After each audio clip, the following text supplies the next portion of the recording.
pengungkapan kasus TPPO atau perdagangan manusia yang diungkap oleh Direktorat Reserse Kriminal Umum Polda Sumatera Utara yang diungkap pada hari Rabu 17 September sekitar pukul 16.00 waktu Indonesia bagian Barat di Padang Bulan, Jamin Ginting, Medan. Adapun yang diungkap adalah perdagangan bayi yang dilakukan oleh 8 orang. Adapun kalau kami akan setelah ini Direktur Reserse Kriminal Umum Polda Sumatera Utara, Kombes Riko akan menjelaskan kepada rekan-rekan untuk kronologis maupun motif daripada perdagangan orang yang diungkap. Untuk waktu kami persilahkan Pak Direktur. Tindak pidana penjualan dan atau perdagangan anak dan atau tindak pidana perdagangan orang sebagaimana dimaksud dalam pasal 83 junto pasal 76F Undang-Undang Negara Republik Indonesia nomor 35 tahun 2014 tentang perubahan atas Undang-Undang nomor 23 tahun 2002 tentang perlindungan anak dan atau pasal 2 Undang-Undang Negara Republik Indonesia nomor 21 tahun 2007 tentang pemberantasan tindak pidana perdagangan orang junto pasal 55 KUH pidana.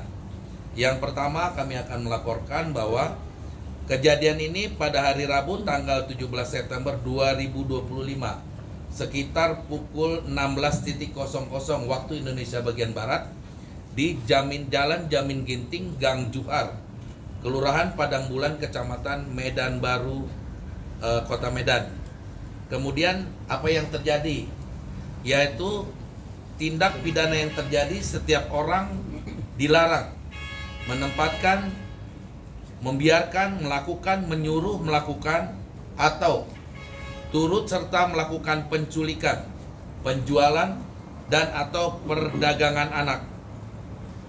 Setiap orang yang melakukan perekrutan, pengangkutan, penampungan, dan pengiriman pemindahan atau penerimaan seseorang dengan ancaman kekerasan, penggunaan kekerasan, penculikan, penyekapan, pemalsuan, penipuan, penyalahgunaan kekuasaan atau posisi rentan, penjeratan utang atau memberi bayaran atau manfaat walaupun memperoleh persetujuan dari orang yang memegang kendali atas orang lain untuk tujuan mengeksploitasi orang tersebut di wilayah Republik Indonesia.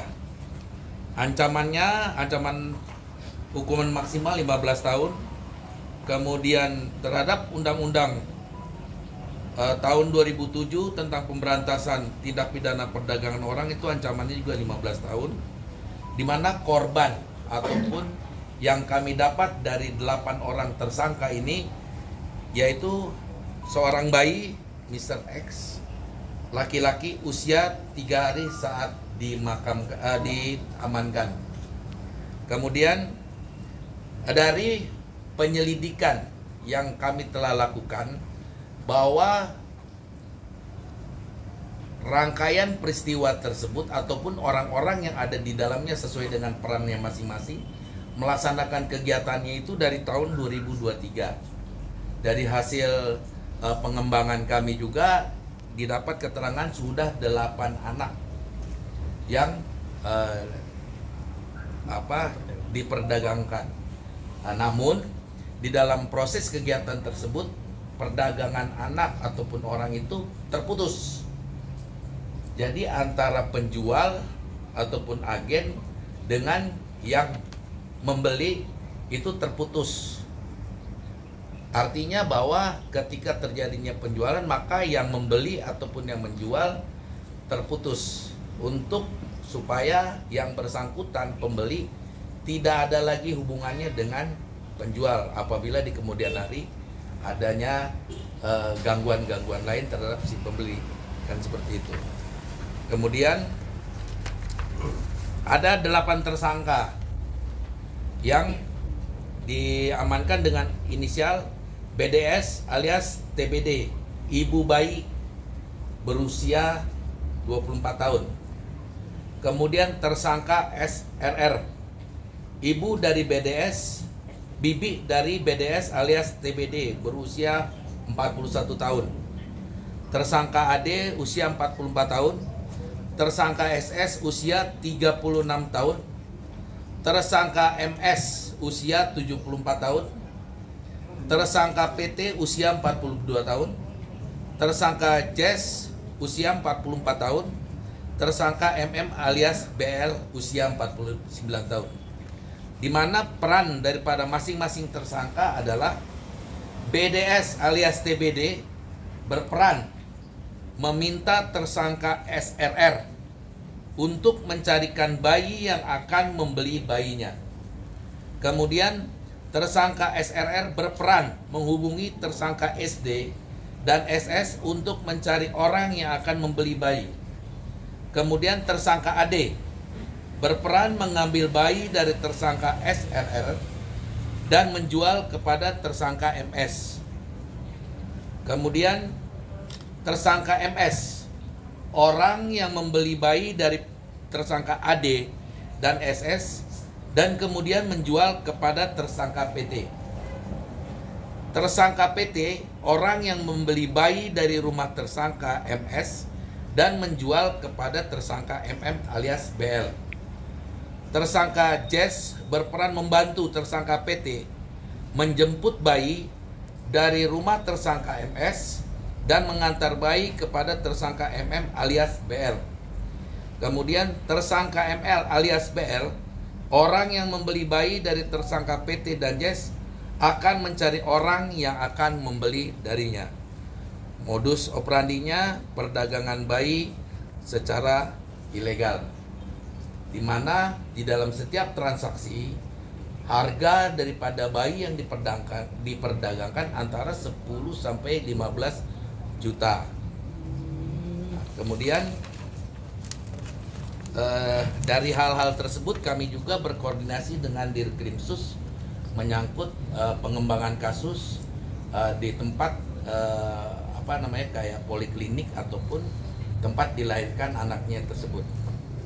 Dari beberapa hal, kemudian langkah-langkah yang telah kami lakukan mengamankan bayi dan menitipkan bayi di Rumah Sakit Bayangkara Medan, dan kami juga sudah berkoordinasi dengan Dinas Sosial untuk melakukan perawatan sementara di mana ibu bayi tersebut dijadikan tersangka. Kemudian pemeriksaan saksi-saksi, pengumpulan dan penyitaan barang bukti, melaksanakan gelar perkara, pemeriksaan tersangka, titip tahanan ke RTP Poldasu, koordinasi dengan instansi Dinsos yang sudah kami lakukan tadi.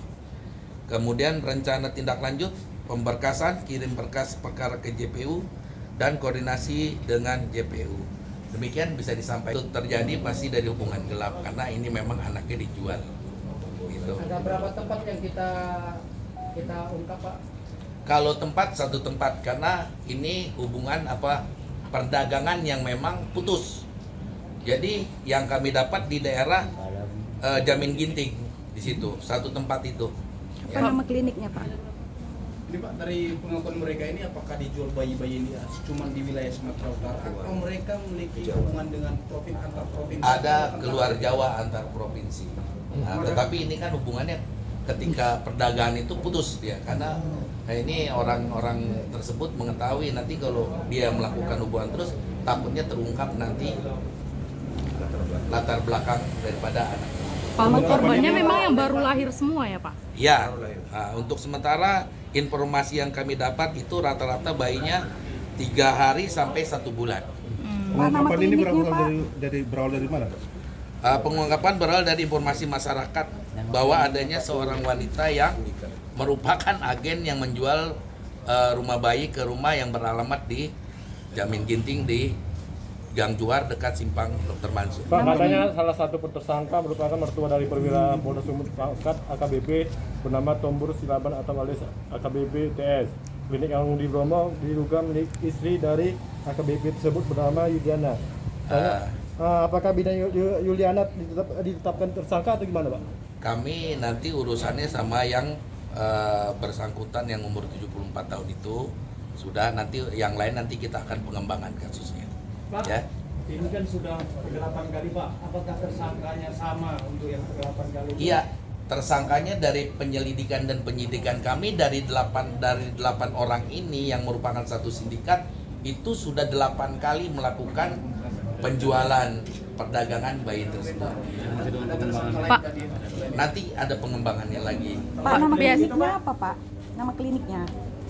Nanti bisa dikoordinasikan dengan Kasubdit.